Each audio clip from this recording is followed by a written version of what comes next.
Tubaramutse bakunzi ba televiziyo Isanganiro sangwa ikaze kuri uyu wa kane twabateguriye amakuru adasanzwe aho televiziyo yanyu mukunda Isanganiro yahariye ibijyanye n'ubukene bw'igitoro hamwe kandi n'ingaruka zabwo dukorera cyane cyane aha mu gisagara cya Bujumbura duhe umwanya abanyepolitike n'abahinga mu bijyanye n'ubutunzi kugira bagire icyo babivuze ko benshi muri bo bakabona ko hakwiye ibigega by'intega bizoza idonido ni mubane natwe muri ano makuru sangwa ikaze.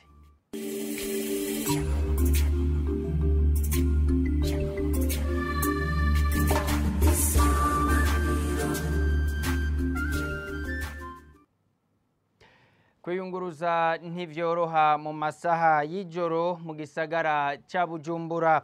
Abiyunguruza baganiriye na televiziyo Isanganiro mw'ijoro ryo kuri uyu wa gatatu bavuga ko urugendo bahora barihira amafaranga y'amarundi 650 ubu rubarizwa ku mafaranga ari hagati y'ibihumbi 3 n'ibihumbi 5 bakavuga ko ivyo bibaremereye. Sheila Irambona.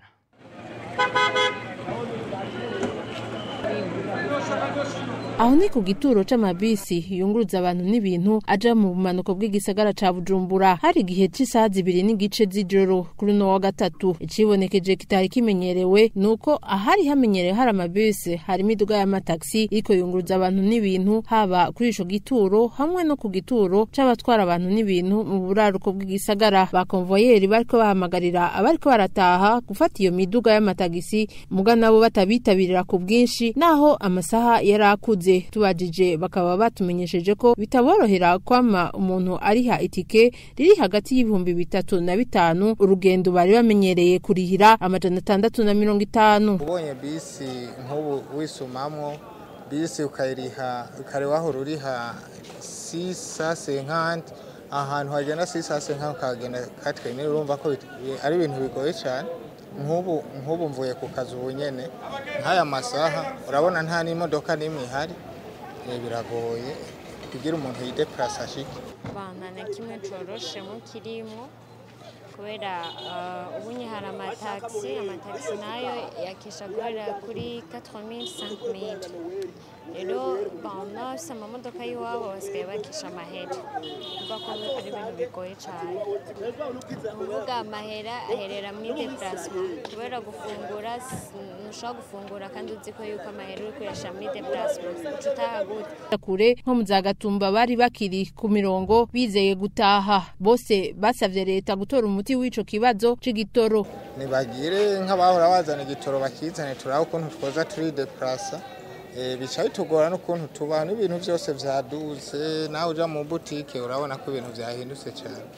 Je nifuza ko leta yo dufasha nk'abantu iziko tubayeho bamwe dukora imirimo ya kurekure ikaturosa igitoro hanyuma amabisi akaboneka. Kugira ku vyuma vyacu bakaba nabone basavye leta gutora umuti w'ico kibazo bakaba bamenyesha ko kugira bashobore gukora ico gitoro baca kugigura hanze y'igihugu kandi ngo bikaba bibazimba.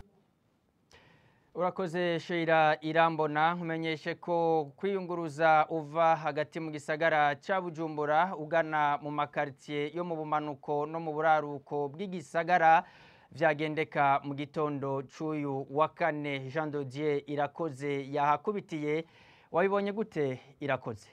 Aho twaca ku bituro vy'amabisi aja mu buraruko no mu bumanuko bw'igisagara ca Bujumbura imbere y'umutaga wo kuri uyu wa kane amabisi yarahari abava mu gisagara baja mu quartier yo mu buraruko cyo kimwe no mu bumanuko bw'igisagara ca Bujumbura bariko bariyunguruza uko bisanzwe. Abunguruza abantu twavuganye bashikirije ko hari abaronse igitoro kuri uyu wa gatatu inyuma y'imisi iri hagati y'ine n'itanu bavuga ko bari bamaze bagitondeye ku ma station. Urumva kuva kuwa Mungu gushika ejo kuwa kane urumva nta gukora byarimo ko nitwari bwaronka igitoro kandi ariko ejo twararose hamwe ariko si zose zarose ni izinyene mubona ngaha aya izindi nazo ziratonze ku masitasiyo zitararonka abo bunguruza abantu banegura ko bageregwa igitoro ntibuzurizwe ku masitasiyo amwamwe aha bakifuza ko kibonetse bokuzurizwa. Umuntu arashobora gutonda ugasanga atonze iminsi 4 muri sitasiyo aho agacana igitoro ikora iminsi 2 canke ugasanga sitasiyo ushikiriwe ngo tuguhere kilo 30 urumva ariko uratwara abantu biragoye izo kilo 30 nkora ituro 4 kikaba gihetse urumva batanyujurije imodoka utusanga bigoye cyane. Ikintu dusaba nuko imodoka yose ikora transport itwara abantu ishitse kuri station bayuzurize kugira bishoboke igende kwe televena itwara abanyagihugu mugabo ishitse kuri station ukama iri kilo 30 n'umunsi ntuhera je bari bampaye iri kilo 40 izo litiro bampaye n'ubu ngoma mpave mva muri parking. Yaba abiyunguruza n'abunguruza abantu bose hamwe basaba ko igitoro kiboneka. Jean Dodier Irakoze igiciro cyo kwiyunguruza uva ku gituro kiri ku isoko ya Kotebu ukoresheje imodoka zisanzwe cyaradugijwe cyane ugereranije nuko vyahora. Akarorero gatangwa n'abiyunguruza baja mu ntara ya Cibitoke aho itike yahora iri hagati y'amafaranga ibihumbi 6 ya ubu basabwe make ari ibihumbi 12. Abagendesha imiduga hamwe kandi n'abadandaza bavuga ko n'imodoka zahora zimanukana ibidandazwa zagabanutse ibituma ibiciro by'ibintu byankenegwa biduga. N'inkuru ya Placide niyo mwongere. Aha turi ni ku gituro kimwe bita ku agence kiri muri bine bikikuje isoko ya Kotebu mu gisagara ca Bujumbura. Umuntu ashitse ku gituro nk'ikiri imbere y'isoko ya Kotebu yo kwiyumvira ko atabukene bw'igitoro buhari uravye igitigiri c'imodoka ziba zihari. Bamwe mu bahakorera bakaba bavuga ko zimwe muri izo modoka ziba zirindiriye amakuru yo kumenya aharangwa igitoro mu gihe izindi nazo ziba ziriko zigerageza kumvikana mu gihe izindi nazo benezo baba ariko bagerageza kumvikana n'abakiriya kugira ngo bahurize ku giciro. Turashobora kurara ku station iminsi 3 canke 4 umuntu agati matera yahora aryama ko muhira akarara mu gahinga atondeye igitoro ushitse kuri parking ugasanga abantu babuze imodokari ku musenyi. Je ndashobora kuvuga 5 ntaguhenze, ndashobora kuvuga 5 mvuye ngaha kumva kandi leta mvye yatubwiye 2000 muga je ndashobora kuvuga 5 bivanye n'uko naraye mu gahinga. Abiyunguruza baja hagati mu gihugu bakavuga ko ibiciro vyaduze ugereranije n'ivyo bahora bagendako kubera ubukene bw'igitoro. Abantu benshi turabona ingene twiyunguruza nko munyeshenze wacu muri komine Mugina twahora tumanukira ibihumbi 8 mugabo no munsi tumanukira ibihumbi 12. Nk'ubu naho ndabuze ingene mvino ahantu nadugira narinzi ko nza kuvino ni buri ndi hameshi kenzi nicyo ngwa ko barandihisha nakazi gofise nce ndiha ibihumbi 25 gushika munyeshenze ibintu bitatworoheye abanyagihugu. Abadandaza nabo bakabona ko igitigiri c'imodoka zahora zizana ibidandazwa cagabanutse cyane kubera ukubura ibitoro.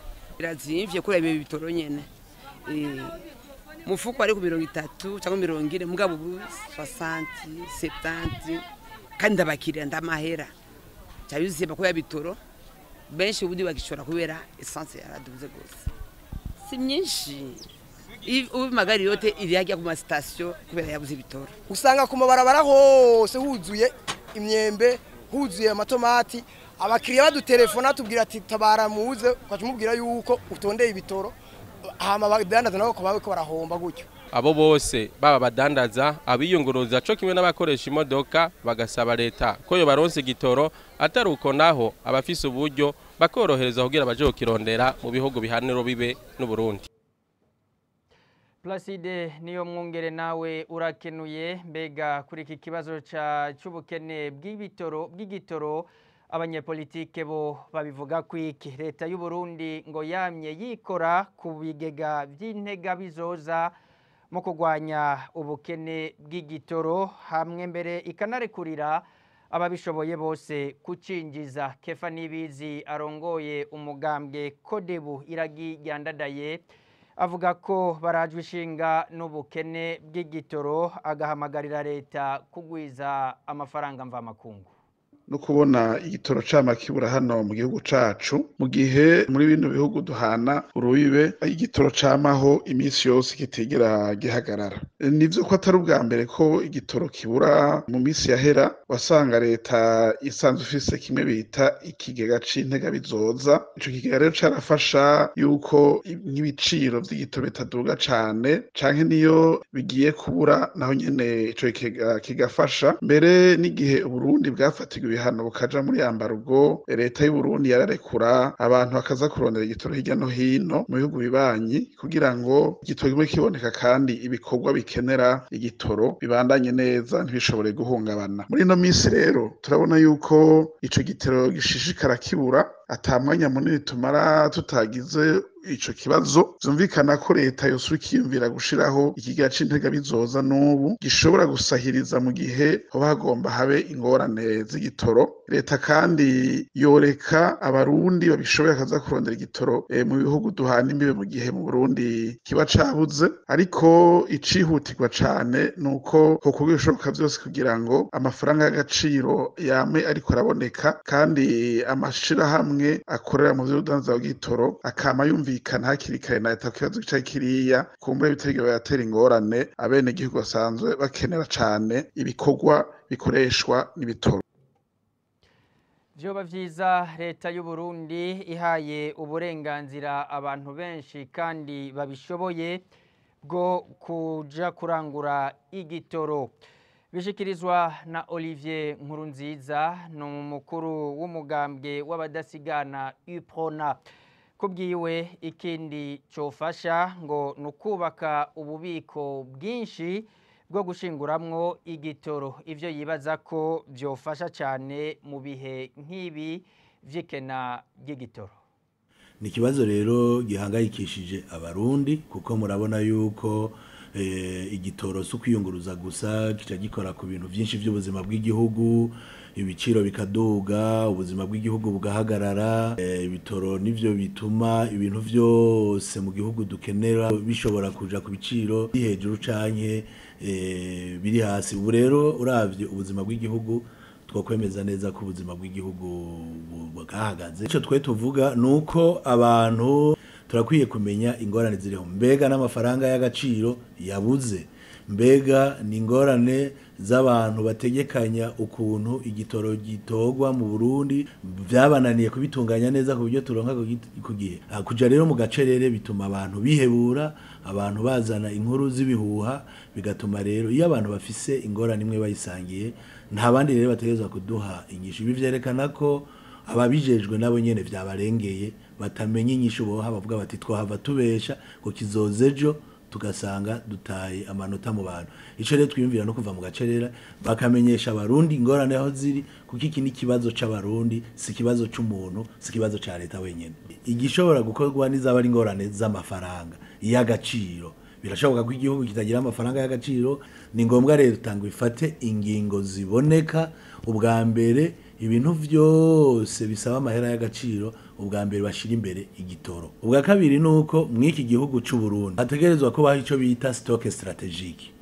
Igihugu kitagira stock strategique y'igitoro kiba kigomba kugira ingorane nk'izi nyene, kandi niyo stock strategique ibonetse leta nticiyikora ko ngikoresha ibindi yamibitse kugira ngo igihe habaye ibibazo nk'ibi abarundi ntitugwe mu ngorane nk'izi. Murabona ko abarundi bari mu mwiheburo batagira uwo baganyira, ariko nta wundi tuganyira ni ndongozi z'igihugu. Hategerezwa rero no kujaho une commission de suivi, no kuvuga mw'iki gihugu hategerezwa kubaho ukuntu ico bita mu Gifaransa des réformes muri secteur y'ibyo kugira ngo bitunganywe neza, ntusange igitoro ciharijwe gutangwa n'umuntu umwe, kuko uwo muntu iyo mugiraniye ingorane ibibazo tugwamo n'ibinyene. Igihugu c'u Burundi kirakeneye kunagura imigenderanire kugira ibinzira yo kuronka amahera mvamakungu yofasha mu gutora umuti w'ubukene bw'igitoro.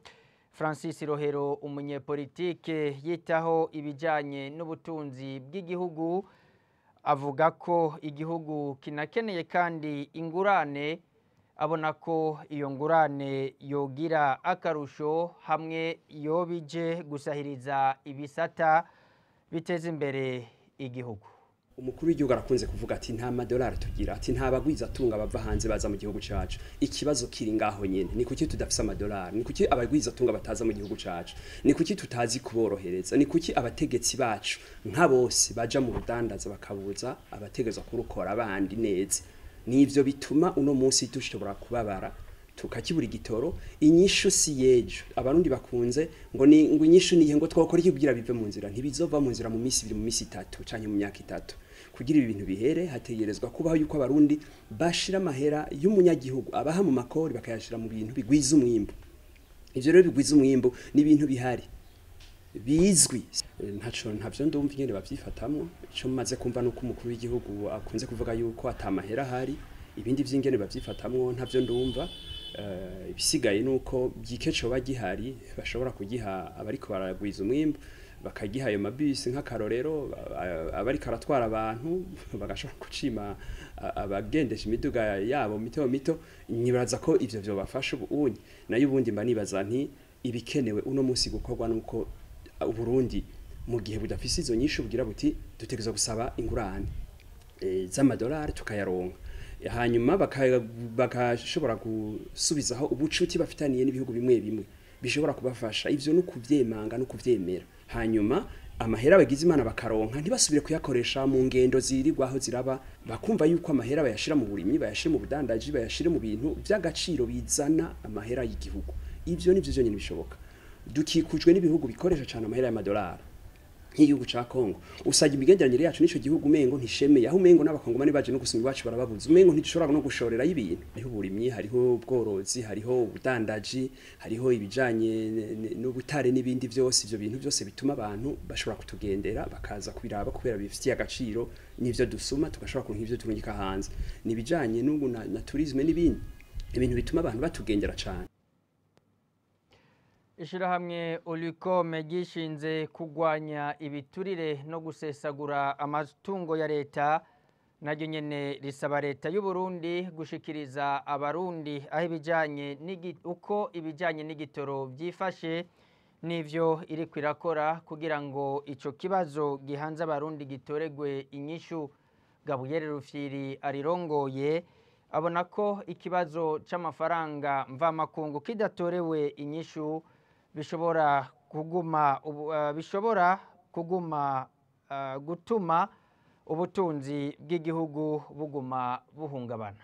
Murabona neza yuko bisa n'ivyarenze inkombe, ahindwa imwe ihera, ya kabiri gakurikira, ya gatatu gakurikira, wumva muri leta aragacerere, kandi mu vy'ukuri atariko byagomba kugenda bagomba kutubwira ingene ibintu bariko barabitunganya, kuko ni itegeko bahabwa n'ivyo kuvuga ingene ibintu biriko biragenda byagoranye abantu bakabimenya. Ico ni cambere. Kigira kabiri, twebwe tubona yuko leta yofata uburyo bwose bushoboka ikarondera amafaranga cane dufate nk'amahera yosaba y'amadeni, kuko ubu biragaragara yuko hari ikibazo c'amadovize yarondere hanze kugira ngo dushobore kuronka ukungene dushobora kubaho, kuko ntivyaguma gutya ejo bizogorana gose. Ico ni cambere. Kigira kabiri naco nuko leta yokoranya inama rukokoma kugira ngo abarundi bose babishoboye baterera ivyiyumviro kugira ngo iki kibazo kitore umuti. Ica gatatu tubona gikwiye gukorwa nuko turavye ukungene ibi bintu baca babishiramwo inyungu z'abantu speculation,